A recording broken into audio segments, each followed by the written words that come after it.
Bismillah,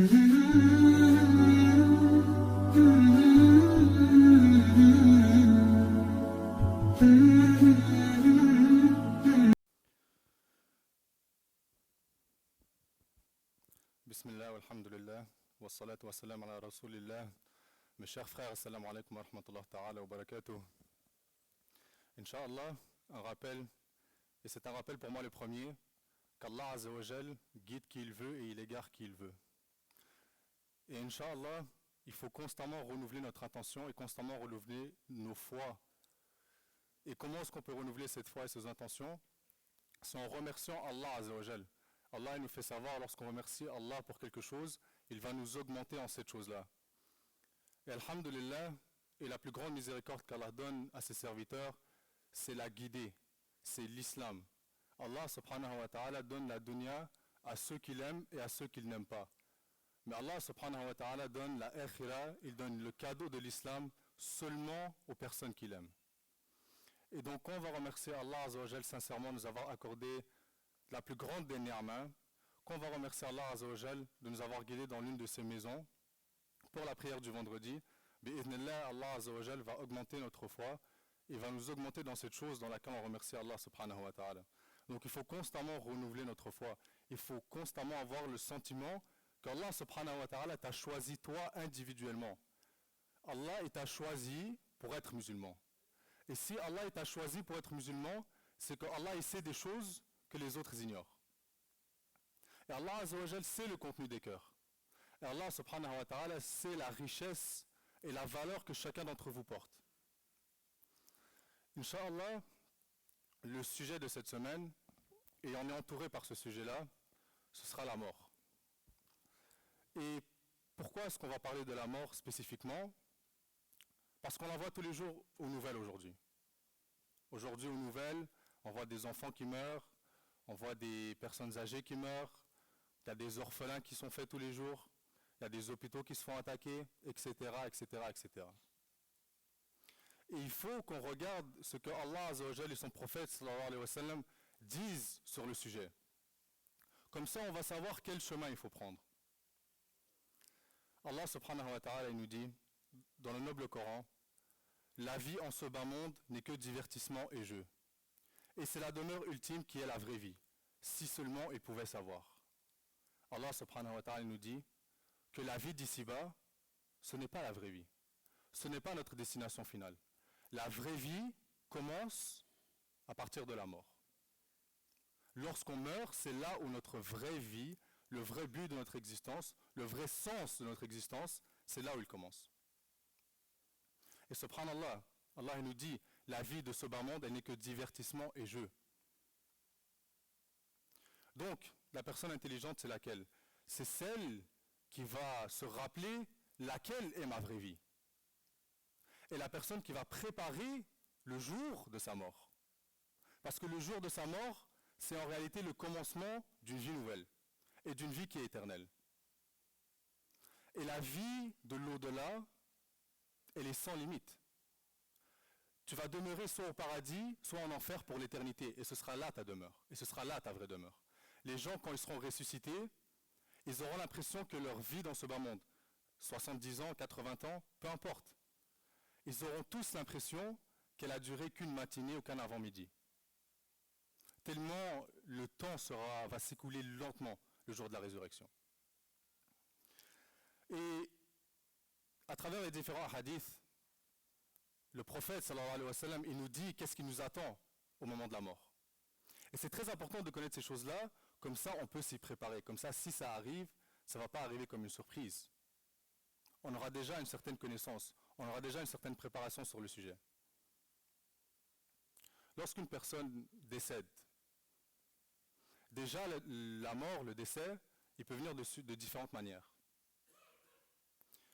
La mort peut venir subitement, ou il y a des signes qui peuvent être précurseurs à la mort.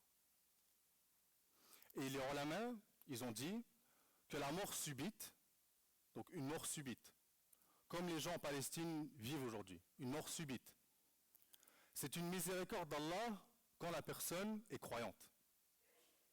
Si une personne est croyante, elle est droite, et qu'elle meurt subitement, c'est une miséricorde d'Allah Azza wa Jal. parce qu'Allah lui a épargné les difficultés qui précèdent la mort.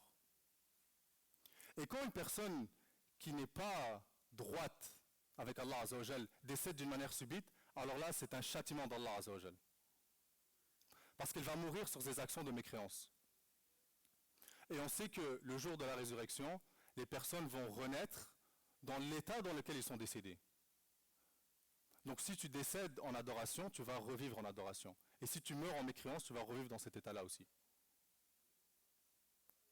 Et dans d'autres cas, il y a des signes précurseurs à la mort. Allah Azzawajal, par sa miséricorde, il peut envoyer des signes à ses serviteurs pour le ramener vers lui.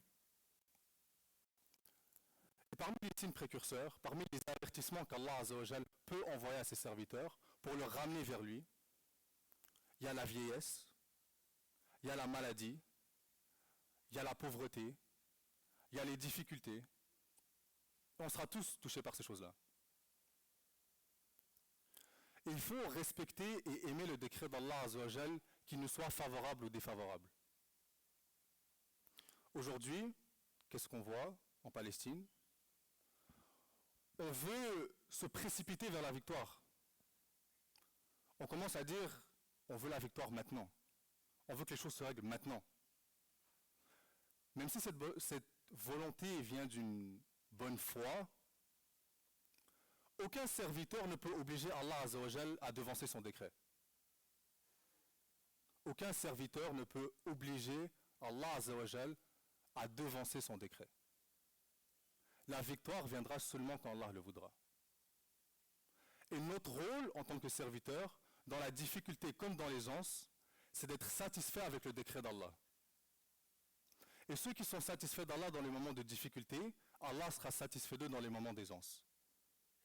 Et ceux qui sont seulement satisfaits d'Allah dans les moments d'aisance et qui sont insatisfaits d'Allah dans les moments de difficulté, alors dans leur foi il y a un réel problème. Donc quand le sort nous est favorable, il faut remercier Allah. Quand le sort nous est défavorable, il faut aussi remercier Allah. Parce que tout arrive selon son décret. Et ce qui nous arrive aujourd'hui, il faut le comprendre. Allah Azzawajal, il a une hikmah. Allah, il a une sagesse. Allah, il sait ce que l'on ignore. Et nous, lorsqu'on observe les choses, souvent, du point de vue extérieur, on peut vouloir précipiter telle ou telle chose. Mais Allah Azzawajal, il sait alors que nous ne savons pas. Notre rôle, dans cette situation, c'est de retourner à Allah, être soumis à Allah, et être satisfait d'Allah, peu importe ce qu'il nous décrète. Parce qu'au final, chacun sera jugé selon ce qu'il aura amené pour lui-même, selon ses propres actions. Chacun sera jugé sur la part qu'il aurait dû faire, et s'il a fait sa part ou s'il n'a pas fait sa part. Et donc, c'est raconté dans les hadiths du prophète sallallahu alayhi wa sallam, qu'au moment de la mort, et aussi dans le Coran, Allah Azzawajal, il enlève le voile entre le monde visible et le monde invisible. C'est-à-dire la personne, elle est décédée devant vous. Elle ne peut pas vous parler, mais elle entend, elle voit des choses que nous, on ne peut pas voir. Et c'est un moment où, soit si tu étais dans le bon côté d'Allah Azzawajal, ce sera un moment de réjouissance pour les croyants. Et pour le mécréant, ce sera un moment de terreur extrême. Il ne va pas comprendre qu'est-ce qui est en train d'arriver. Lui, il croyait qu'il allait mourir et ce serait fini. Et là, il voit l'ange de la mort, il voit les anges de la miséricorde, il voit les anges du châtiment, qui vont venir extirper son âme de son corps. Si la personne est attachée à Allah et elle a une foi envers Allah, le processus se fera presque sans douleur. Mais plus une personne sera attachée à la dunya, aura l'amour des choses, aura l'amour de la dunya dans son cœur, l'âme ne voudra pas quitter le corps. Les anges vont littéralement chasser l'âme en dehors du corps. Et l'âme, dépendamment de la bonté de cœur de la personne, elle aura une odeur. Les gens pieux, leur âme sentira bon, elle sentira le misk. Et les gens qui auront ramené la défaveur d'Allah Azzawajal, leur âme aura une odeur nauséabonde. Et ensuite, il y a les châtiments de la tombe et toutes les choses qui en suivent. Pourquoi est-ce qu'on dit ces choses-là? Allah Azza wa Jal, il dit dans le Coran, ne compte pas comme morts ceux qui ont été tués pour la cause d'Allah. Non, ils sont vivants et subsistants auprès de leur Seigneur, heureux des faveurs dont Allah les a comblés, et se réjouissent à l'idée que ceux qui ne les ont pas encore rejoints n'auront aucune crainte ni aucune affliction. Allah Azza wa Jal nous dit dans le Coran, ceux qui sont morts dans le sentier d'Allah, c'est-à-dire les martyrs. Ne dites pas des martyrs qu'ils sont morts. Et les compagnons, ils sont allés demander au prophète, sallallahu alayhi wa sallam, Ya Rasulallah, quel est le sens de ce verset? Le prophète, sallallahu alayhi wa sallam, leur a raconté les étapes de la mort, et le châtiment de la tombe, et le questionnement qui va en suivre. Comment ça se fait qu'Allah Azza wa Jal, il dit, des martyrs, ne les comptez pas comme morts? Ils sont vivants et subsistants auprès de leur Seigneur. Le prophète, sallallahu alayhi wa sallam, il a répondu dans un hadith, les âmes des martyrs vivent dans les corps d'oiseaux verts qui ont leur nid dans des lustres suspendus au trône du Tout-Puissant.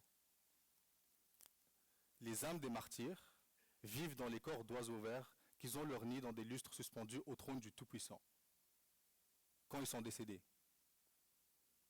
Ils mangent les fruits du paradis au bon leur semble et se blottissent ensuite dans ces lustres. Un jour, leur Seigneur leur dit, Allah Azza wa Jal, il leur demande, maintenant, il leur demande, ces martyrs, Allah, il leur demande, voulez-vous quelque chose de plus? Ils dirent, que désirons-nous de plus? Nous mangeons les fruits du paradis où bon nous semble. Leur Seigneur leur posa 3 fois la même question. Allah Azza wa Jal va leur poser la question 3 fois. Qu'est-ce que vous voulez de plus? Qu'est-ce que vous désirez de plus?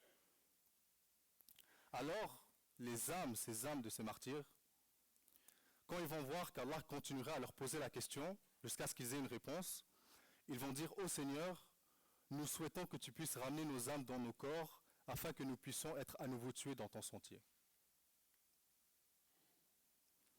Allah Azza wa Jal, il sait et nous ne savons pas. Quand tu meurs en martyr, tous les châtiments qui attendent les autres sont pardonnés par Allah. Tous les châtiments, la douleur de la mort, le châtiment de la tombe, les gens qui décèdent en martyr, Allah les préserve de ça. Et le prophète sallallahu alayhi wa sallam raconte qu'ils sont auprès d'Allah, qu'ils sont suspendus au trône d'Allah dans des lustres, et qu'ils mangent les fruits du paradis. Et quand Allah va leur demander qu'est-ce que vous voudriez, la seule personne, c'est rapporté par le prophète sallallahu alayhi wa sallam, les seules personnes au paradis qui vont vouloir retourner dans la dunya, la seule catégorie de gens qui vont vouloir retourner dans la dunya, ce seront les martyrs qui vont dire à Allah, je veux retourner dans la dunya pour mourir dans ton sentier à nouveau. Tellement la récompense auprès d'Allah est grande. Donc il faut comprendre ces choses-là. Et quand on entend ces bonnes nouvelles, ça doit apaiser nos cœurs. Allah Azza wa Jal ne laisse pas les récompenses des croyants partir. Allah Azza wa Jal, il voit ce qui se passe. Allah, il sait mieux que nous qu'est-ce qui se passe. Et c'est dans son décret. Salah ad-Din, avant d'ouvrir Jérusalem, alors qu'ils étaient au port de Jérusalem, et les musulmans avaient la capacité d'aller attaquer directement et avoir la victoire. Il a dit, on ne va pas mener l'offensive tant qu'il n'y aura pas autant de gens à la mosquée au Fajr que durant la prière du vendredi. Il a refusé d'y aller jusqu'à ce qu'il y ait autant de gens durant la prière de l'aube, du matin, qu'il y a de gens maintenant aujourd'hui comme on est durant la prière du vendredi. Parce qu'il faut comprendre que la victoire ne vient pas de nous. La victoire, elle vient d'Allah Azza wa Jal exclusivement. La victoire vient seulement d'Allah. Alors, qu'est-ce qu'il faut se poser comme question? Qu'est-ce que nous devons faire pour mériter cette victoire? Et quand on sera sincèrement soumis à Allah Azza wa Jal, alors il accordera sa victoire, Inch'Allah. Subhanakallahumma bihamdika, nashhadu an la ilaha illa ant, nastaghfiruka wa natubu ilayk. Jazakumullahu kulla khair, wa salamu alaykum wa rahmatullah.